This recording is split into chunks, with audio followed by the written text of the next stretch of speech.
Charles and Katherine. Welcome to a B2B Content Strategist podcast. Thank you for having us. Great to be here. As I was saying before we hit record, this is a first of interviewing two people for me, so it's going to test my interview skills. So I'm very much looking forward to it. So to get started, it'd be great to just do a little bit more intros. Just to start with you, Katherine. I know you are obviously head of brand over at Glean, but could you tell us just a little bit more about your role? Of course, yeah. So I'm accountable for our brand's reputation, its perception and presence with audiences that are important to us now, but also those that we believe will be important to us in the future. So we're building a brand, a challenger brand within edtech and learning technology. So what we're about is essentially building our learning authority and becoming a name that is well known within the industry. And we're going through the process right now of reviewing the structure of the team. So as we look at the business's priorities, so brand at Glean is actually now including brand marketing, design and creative, events and community, and content as well. And the reason it's in brand is because we want everything to start and finish with our positioning and our mission to become a learning authority. And so that's what I'm driven to be responsible for. Awesome. That sounds fantastic. And Charles, how about yourself? Yeah, so I'm head of product marketing here at Glean. Quite new actually to the role, specifically not new to Glean. Katherine and I think we started on the same day, didn't we? We were saying we'd come as a pair. It seems to have been a bit that way since the start of our time at Glean.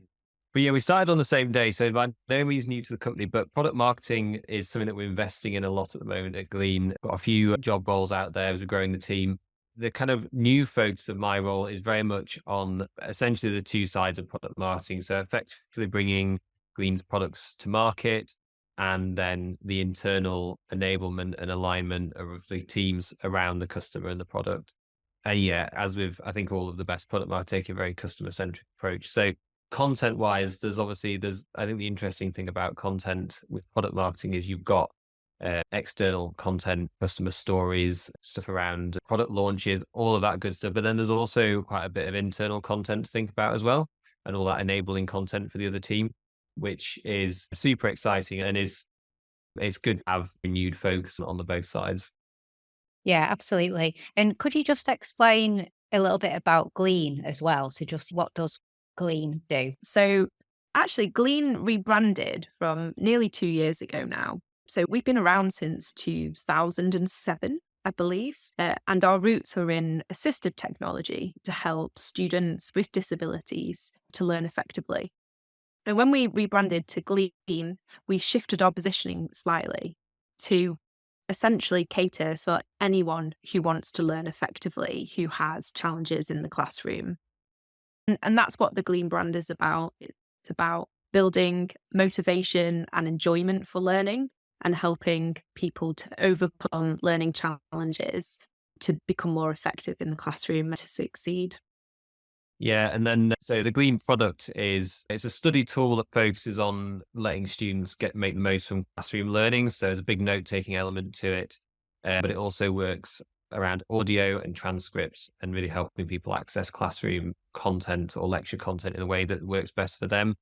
There's a study process at the core of it. So as Katherine said, as a brand, we're all about learning. The product, we would differentiate ourselves from a lot of other tools that focus primarily on productivity. We focus on learning, and we call it core, so capture, organize, refine, and apply.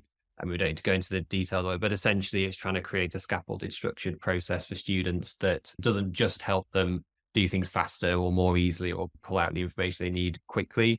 We want to help people be more efficient, but we want them to be more efficient in a way that actually drives learning. And oftentimes with learning, it's actually going through the process of engaging with content and making that your own. That is what allows you to recall that information, which is a slightly different use case in note taking to, say, for example, meeting actions, when basically you want that bullet point. What are the things I need to tick off and do? And it is when you talk about the product, so, obviously there's a software, but is there also a physical component, like a physical product that comes with this as well? No, there isn't. There's nothing physical. We have an Android and an iOS app as well. that is maybe more convenient in some scenarios than taking a laptop into class. But yeah, there's no physical component, works across, so it works in the web browser, so nothing to download, and it works on, Apple, Microsoft, and also Chromebooks as well, which is one of the benefits of it not being like a downloadable piece, because a lot of schools use Chromebooks and other machines. So I guess from a end customer perspective, there's obviously a few different customer personas that you must be marketing at, right? Yeah, I guess I can maybe cover off from like the product point of view, because we're in essentially like a B2B2C model. There's a few kind of paths to market, but the overriding thing is that we are often selling to an organization, for example, a university, that is then providing our tool to their students. So that's an interesting dynamic. There's also people obviously just going to the site and buying it themselves, and then there's other partnerships, etc. But if we look at that, when you talk about personas, I think what's interesting is that you have the end user personas, the learner personas, and then those buyer personas at the institution. So Catherine's mentioned our background comes from accessibility and supporting students with various different disabilities and other learning challenges. I guess so similar to that, there's also students that struggle with stress or other mental health challenges. But then broadening that out, we've got students who have struggle maybe through a language barrier, so international students or students with English as an additional language. There's other pools as well that we would look at. Definitely there's different personas using the tool, and then looking at, within who's on the organization side, we've always focused on higher education specifically because the tool works really well in that lecture environment. We've got schools that use it as well, but it's, mainly used in that lecture higher education department. And then there's different departments within those that we would work with as well. And then from a brand perspective, we've got another layer. We're a challenger brand. We want to influence the industry. And so with that come a whole new set of influencer personas as well, where we want to be known, we want to develop our brand awareness. So it's quite a complex picture of who we're talking to and how we navigate content in that way, which is why Charles and I are both here with different perspectives. Yeah, because that was my next question really around your overarching content strategy and what your priorities are. Because I see that when you look at Glean, just looking from the outside and doing preparation even for this conversation, you're very active on YouTube and do a lot of YouTube shorts and vertical videos. There's great presence on TikTok, which all makes sense aimed at the learners that you're looking to market to. You've got great content on the blog as well, and lots of events. And as you mentioned before we hit record, Katherine, very involved in getting out there and meeting people through events. What are the main content priorities that you guys are focusing on at the moment this year? And talk about this holistically, perhaps. So from a brand perspective, what I'm most invested in is our thought leadership strategy and how it relates to our content, because I want it to essentially be driven by community enriched content that contributes to our wider content marketing strategy. So whilst we use content for inbound purposes to drive growth and demand marketing, we have another layer of need here too, which is about positioning ourselves in the market, making sure we're joining the right conversations and driving dialogue as well in places we can have the biggest impact. And because we're a challenger activist brand, content is one of the best ways we can do that in different ways too, whether that be presentations and audio content through to sort of more developed editorial or SEO driven inbound, which I'd say that we refer mostly to for our sort of demand audience needs. Our content strategy is actually quite complex. Product marketing also have content needs that are different because that's about addressing the customer where they're at. Whereas from a brand perspective, content is going out and finding customers. It's a mix of thought leadership with really well-defined inbound content. Yeah, makes sense. And then Charles, from a product marketing perspective, where would your priorities currently lie from a content marketing? The big one at the moment is proof, making sure that we've got really great customer stories. whether that be the people using the tool, the people providing tool to learners. I think that the voice of the customer is super important, both internally and externally. And a lot of these pieces of content around proof do also serve a bit of a double purpose. I think it's great for, obviously, you're going to use testimonials and case studies, etc., externally, but actually having people internally able to hear directly, because not everyone has the opportunity to speak to customers day in, day out, or even as much less than that, be able to actually share the problems customers are facing and how the tools is a solution for them in their own words is critical. And then I think that can then seep into all aspects. It goes into the way that you approach copywriting and the language you use there. It helps across the business, I think. So I think proof's a really important one, and that's got internal and external benefits. And then I mentioned it earlier, product launches and feature launches is a big content focus for product marketing, getting that, segmenting that by audience, because often, depending on how segmented your offering is as a product, but like essentially we have one product, the Glean is the product, but different people are going to use it in different ways, and different people are going to get different benefits from their use of it.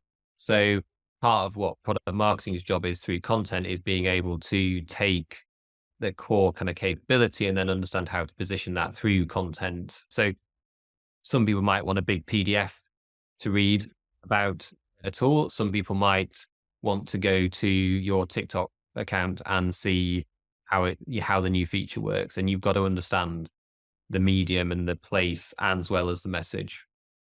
Is there a particular one of those long form written content like white papers, PDFs, things like that, short form video?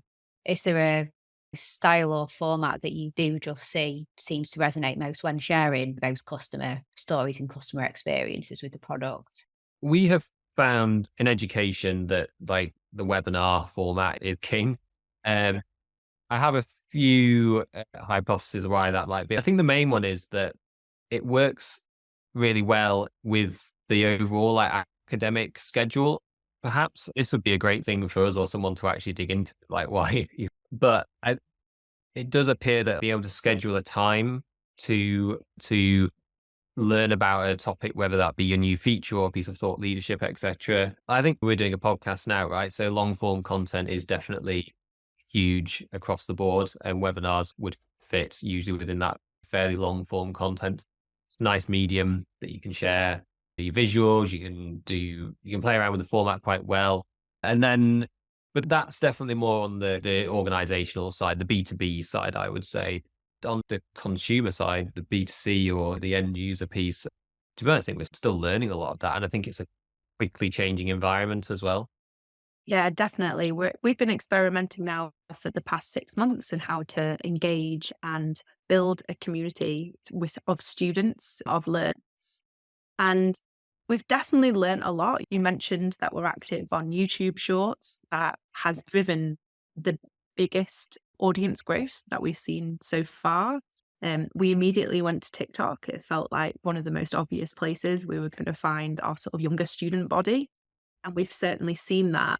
However, in terms of like actual content and topics, I don't think we've necessarily landed yet on what's going to drive that conversation and gain traction. So we're still in that experimental phase.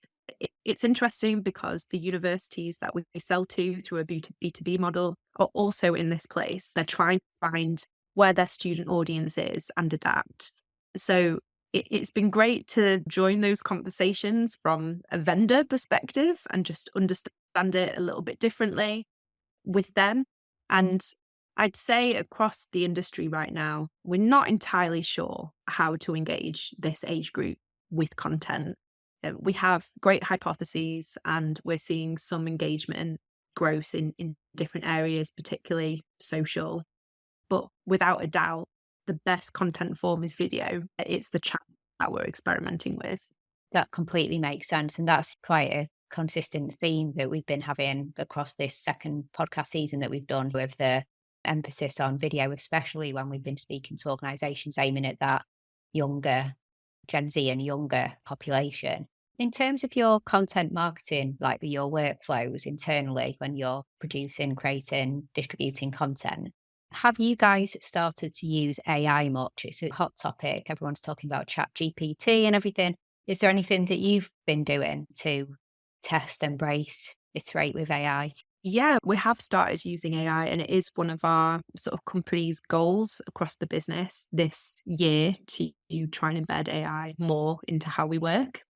So we've tested Jasper AI, and that's now part of our process. I think other tools that you don't necessarily immediately think of would be, we've got Brandwatch, we've previously used Meltwater, so social listening, and that's AI collated insights, and they're fantastic for driving topical content that helps us engage, particularly with the younger audiences, because everything is quite thematic and topical. So they're great tools. I'm a writer myself. I now have embedded ChatGPT into just how I work, not to write it for me, but to prompt direction. I found it incredibly helpful. Even just typing in, what does this audience group understand about a topic, and getting that back. So it's helpful for tailoring content to audiences as well. Yeah, I've found with AI that it's like super impressive, and obviously it's like everyone's talking about it, but the most compelling moments that you have with AI are often like the kind of mundane and simple ones. Well, I think one of the best examples is, I don't know if you've used the Adobe AI that cleans up audio. So it'd be super useful for this exact use case where you're doing podcasts or any kind of recording remotely where not everyone has great mics. I'm just using my laptop's inbuilt mic for this, but it will clean up the audio and make it sound like studio level. And that is really simple, but it suddenly puts a polish on all of your content, all your video and audio content that previously you'd have had to spend hundreds, thousands. It allows remote content to be created at that same level, and that's not it writing your entire content strategy for you. It's just tweaking and fine-tuning what you've already got. And I think that's generally, at the moment, feels like where AI can be the most helpful. It's not in the big flashy, showy use cases. It's just helping optimize at every level. I completely agree. So I'm not looking to replace like human talent with my team with the AI in any way when it comes to content, because you cannot put a value on human perspectives, on understanding an audience. Where I found AI to be particularly useful is in driving consistency, prompting idea generation, and increasing sort of capacity in that way too. And I think tools, there's a tool that I've been looking at recently. It's called Beautiful AI, which helps with brand positioning and the look and feel of the content you're producing. What it does, it helps you do that in an organic, consistent way. So I want to embed AI in a very human-centric way, which is exactly actually how we're talking about it as a company too. We're looking at AI for our own products, and we want it to be essentially a platform to improve learning rather than replacing learning.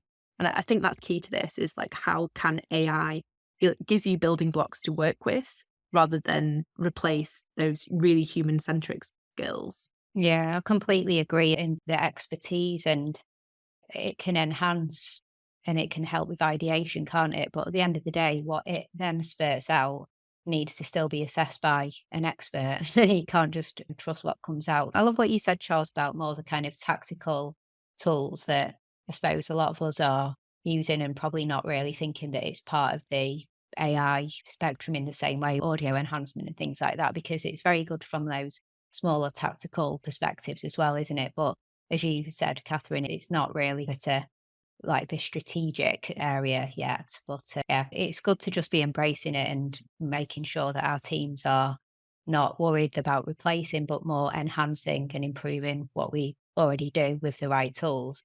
I guess talking about that, bit of a segue into the next area that I wanted to ask you about, which is around from a marketing perspective, what do you decide is expertise that you really do want to keep in-house, and what kind of areas do you look to outsource from paid social or SEO, etc.? Is there key areas that you prefer to get those experts externally from versus in-house and vice versa?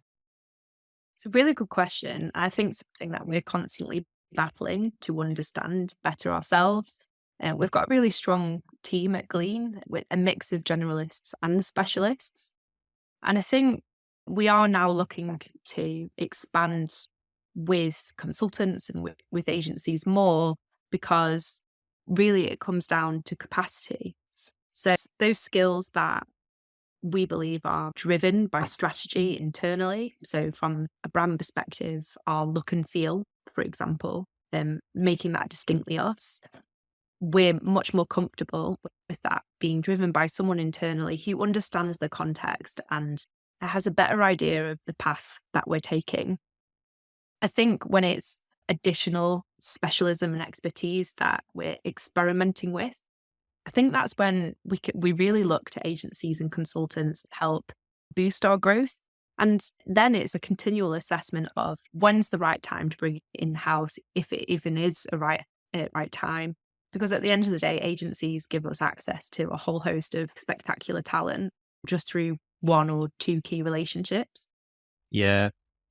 For me, it is, I don't think there's ever like a clear answer on this question. It is very much role or capability by capability that you'd look at it. But some things I like to think about are if you're looking at the need for a particular capability or resource, is the need for that going to fluctuate a lot? So if you're going to, some months need tons of resource, others, there's not going to be any. That's a really good point where you're going to outsource it, because that's the beauty of an agency relationship, is that you can have those working relationships where you add more capacity and not. And it's also not a good experience for someone internally to be really up and down in terms of their workload. Again, if it's I think, Katherine, you were saying this, but if it's a role where a significant amount of onboarding is needed to, say, for example, really understand the brand and the direction we're going in, etc., then that for me is probably less of a less good candidate for outsourcing, because you're going to spend 6 months building that knowledge. And then if you've put that investment into a particular person or group of people, it's probably better to have that in-house. But there's definitely not a clear-cut answer on either of those. It depends on budgets as well. We might have more flexibility to increase our sort of marketing and brand spend versus increasing our sort of salary spend. So we might have to make some decisions based on that at times, but I think it is something that we're constantly reviewing, but it's strategy led more than anything else. And also looking at the culture of the team. Do we feel that actually bringing some new talent, new perspective into the team is going to energize? I think that's always something to consider too. Yeah, I completely agree with you. And as you said, priorities, budget all play a really big role in all of that, as well as culture and everything else. Completely makes sense. This next question, I'm going to ask you both actually, because you're both going to have different answers to this, because it's quite personal. So I'll start with you, Katherine. Could you share one of your most memorable content marketing initiatives? So just something that really stood out in terms of like just a great content marketing initiative and the results of it. Yeah. So I think the one I'm actually going to touch upon, I don't have necessarily any key metrics to share, though garnered a good audience. We had good traffic with it. It was more the strategy behind it, which I think it recognized a shift in how we were approaching content. And that was our experiential learning content series that our content writer, Luke Garbett, put together. And the idea behind this was that we wanted it to help position the brand as a learning authority, moving away from our traditional stance previously of only being about assistive technology. But we looked at the content itself as actually showing the experience of learning. So this content wasn't just text. It had different ways to interact with it, had prompts with questions throughout where you could reflect on what was said. And it was a series, so you were asked to develop your knowledge over time. And I think this was a great example of how content can reflect brand mission, brand positioning. It can reflect the product as well, but also can be experimental in how you receive it. On the surface, it was long form content, but actually the different ways to engage with it meant that it did cater to lots of different sort of audience types. And it's a content series I'm actually really proud of and has formed the basis for how we approach content going forward. I was going to ask you that if it's changed how you've done things going forward. And clearly you said that it has. So what a great example. Yeah, definitely. And it was SEO driven at the same time. It took all of your standard content principles, but just looked at them through the perspective of what we wanted to stand for as a brand. And it was definitely a turning point for how we thought about content. Awesome. And Charles, how about yourself? You said most memorable. For me, I think it has to be the webinar series that we did over lockdown and COVID, because we've always had good turnout, but we had like hundreds and hundreds of people on these webinars.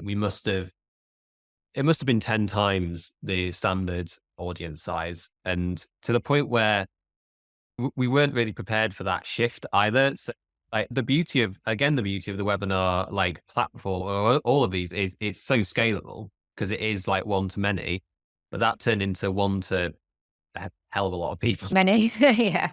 Many. Yeah. But there's a few things that were really great about that. After we got over the initial, that's a lot of people to be presenting to, it was great to feel the community coming together in that time. So that was the first thing, was it.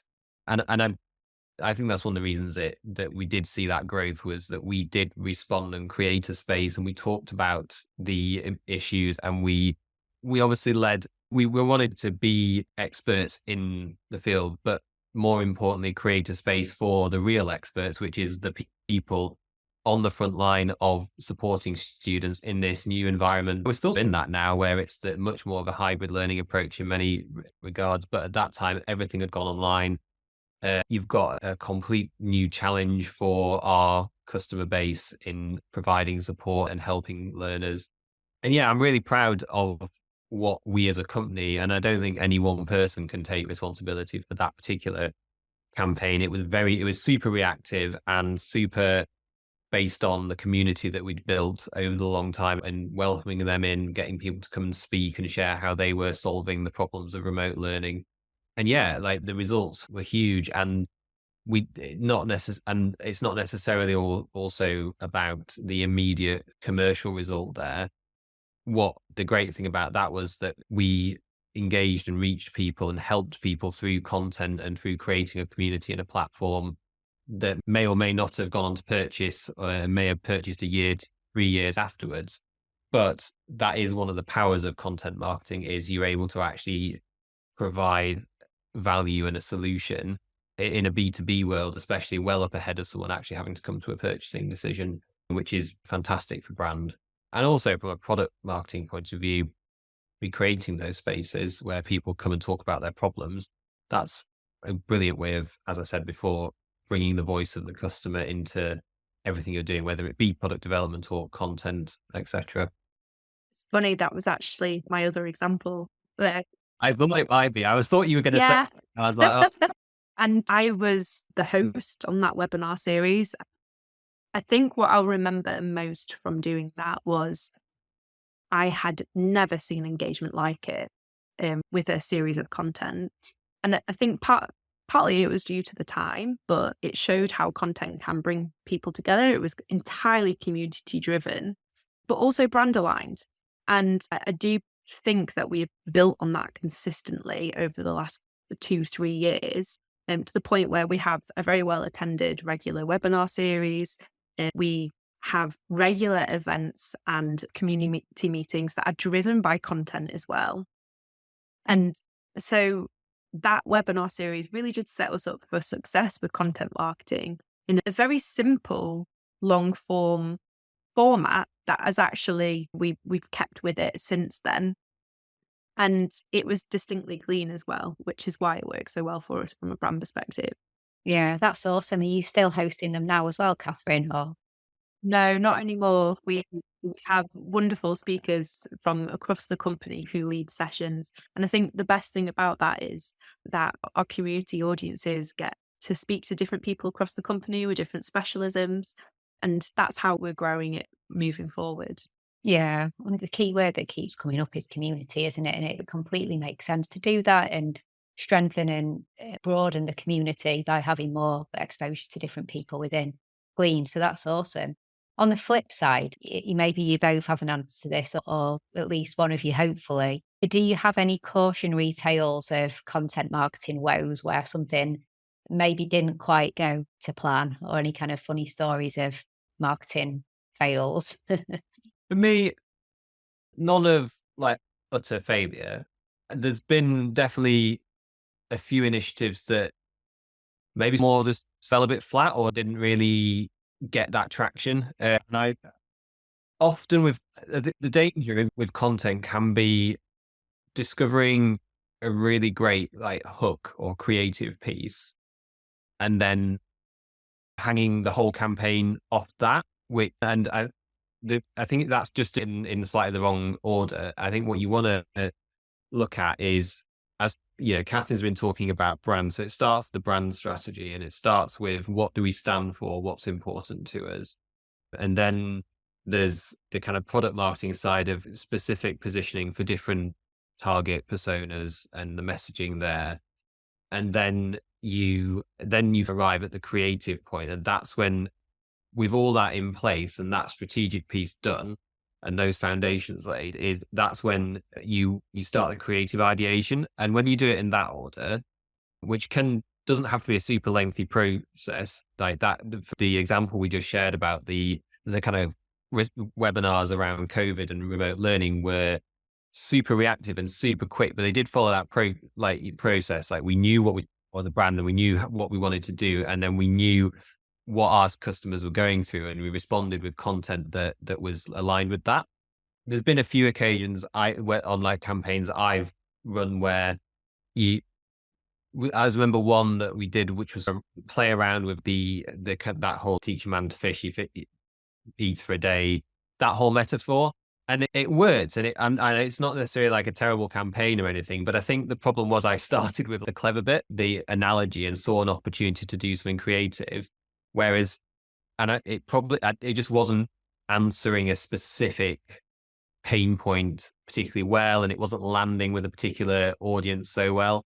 So that would probably be my caution to people, is to use creativity to bring a strategy to life and turn a strategy from a pretty bland document that gets written internally to make sure everyone's aligned into something that people out there in the real world want to interact with, and that elicits an emotional response that drives the strategy that you've determined, rather than going, this is a really brilliant creative idea and let's try and match it to something that we want to achieve. That would be my thoughts on that kind of cautionary side of things. I completely agree. And I think the one thing I would add to that is there are different types of content, and you can't approach all with the same process and means of attack. There is a time and a place for SEO-driven content, and you can't always be driven by keywords to create something that feels authentic and credible to your brand as well. Thought leadership is always going to be a slow burn, and you have to dedicate time and be consistent with it until you get results. So I'd say you can't apply the same metrics to every single piece of content, and you have to be wary of vanity metrics too.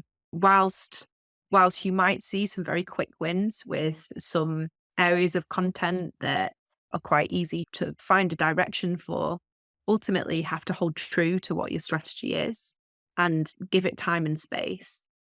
And there's been plenty of times where I've been caught in a trap of, I've only got so many resources, the team only has so much time to approach things, and it feels like a bigger win to hit some keyword placements. But actually, what paid off in the long run was things like the webinar series.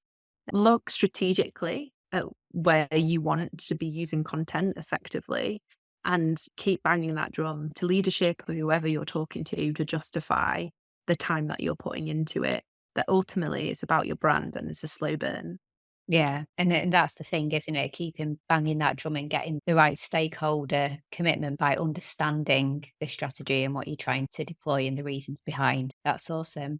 I've got 3 final quick fire questions. You can both give me your quick fire answers. So, what would be a one tip that you would give your younger self starting out in your career in marketing? Quick tip if you had a minute with yourself.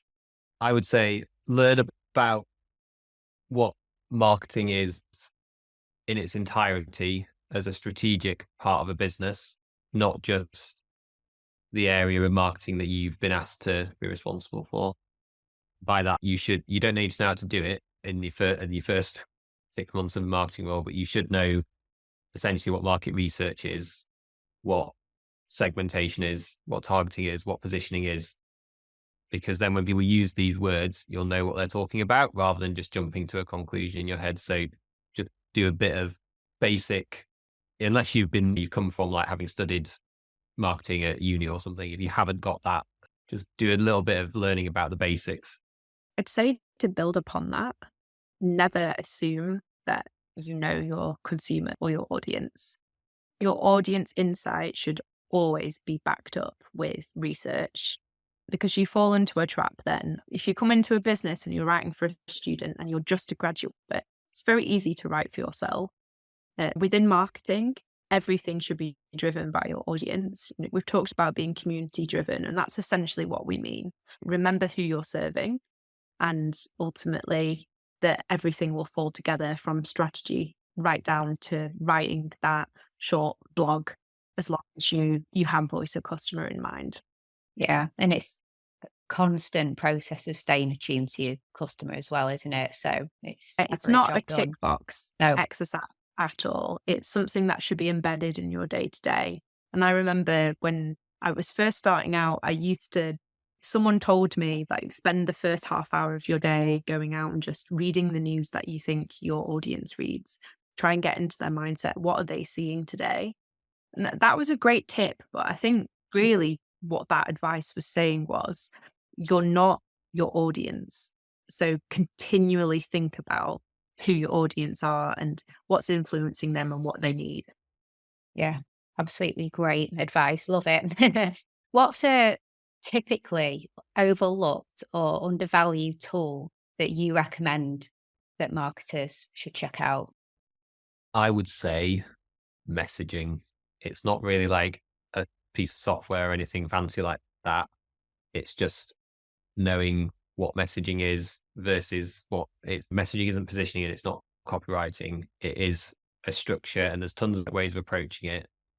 There's a guy who I follow called Anthony Pieri on LinkedIn who shares stuff around this, but find a framework that works for you as how to structure your messaging, and use that and understand because that will help you be customer centric, because you'll define how you are customer centric, and it will help you be super clear in communicating the value of your tool to target audiences, and it will give breathing space for creativity and copy on top of that, without meaning that you focus on, as I said before, not just focusing on like the kind of eye-catching creative side of it.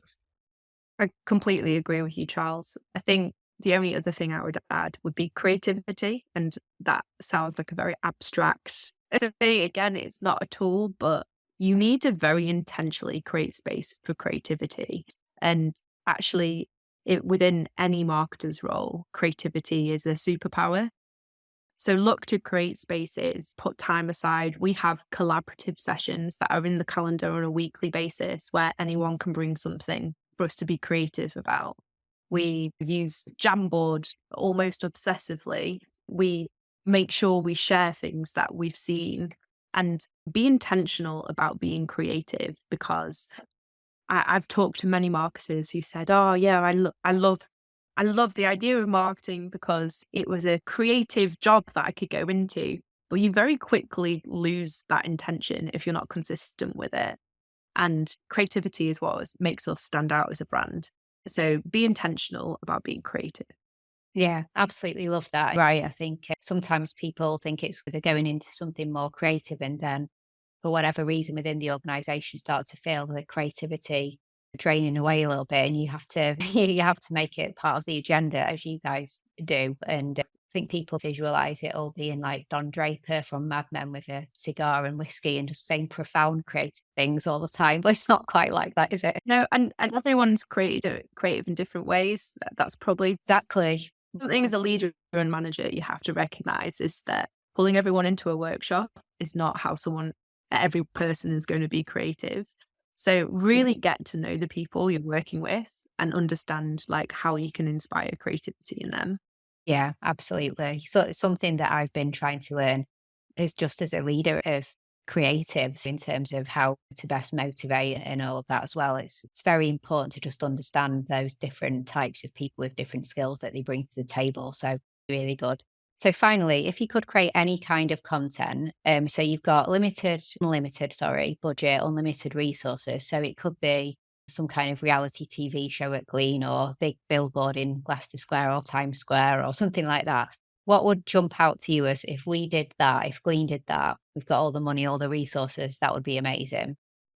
I actually have one that's on my Glean bucket list that I did a stretchy document, and part of it was aspirational to the point of might never happen. And I would love for Glean to have its own TED Talk series, like akin to a TED Talk series. We're about learning and enjoying learning. And one of the brands that screams that for me is TED and the TED Talks. So that would be my absolute dream. I love it.